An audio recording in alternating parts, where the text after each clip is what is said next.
Alright, I'm continuing catching up on artist accounts of old paintings. This is a painting I did in 2011, and it is a really rough painting, but I think it's a really good idea, so I've kept it. It's one of the many paintings that I often like the concept and don't like the application and maybe should redo. It's an acrylic on canvas, and this is a very kind of intuitive piece, and this piece I call Ambivalent Angel.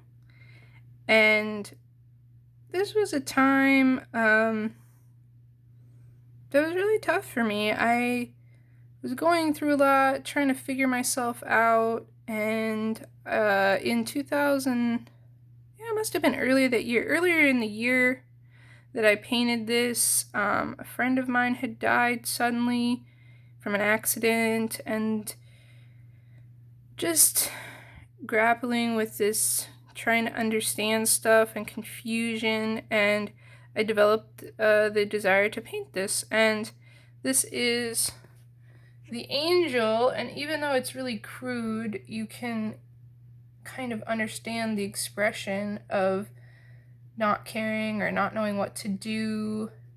And then I wanted to illustrate these opposing forces, and so I like the idea of water and earth, or fire and water, but then I also like the idea of life, and so I kind of ended up blending this fiery living tree, and it was sort of this, I don't know, it was this burning bush idea in my mind, and then it was this water idea, and this coming out of drowning, and the forces of creation and opposition, and life and destruction. It was just it was almost too much to make into a coherent image, and then I tried to do it anyway. And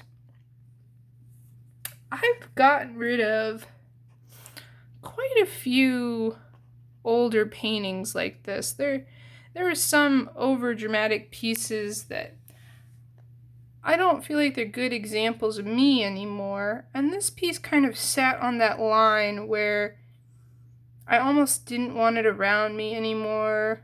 Definitely some works before this I decided I didn't like the mentality of them, and I destroyed them, which I think is a perfectly reasonable thing to do with some art, because some art is about getting it out of you. It's not just because you're making something doesn't mean you're making something because you like it.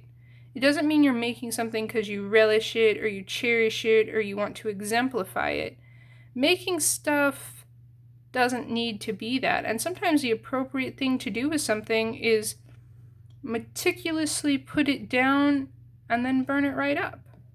And people often do this with letters, and people don't think it's weird to do it with letters. I think people think it's a little weird to do with paintings or something you put so much time to, but sometimes words are insufficient. But anyway, I decided to keep this one because this became a forerunner in a turning point for me, and I kind of don't want to forget the chaos and the frustration that led to that turning point.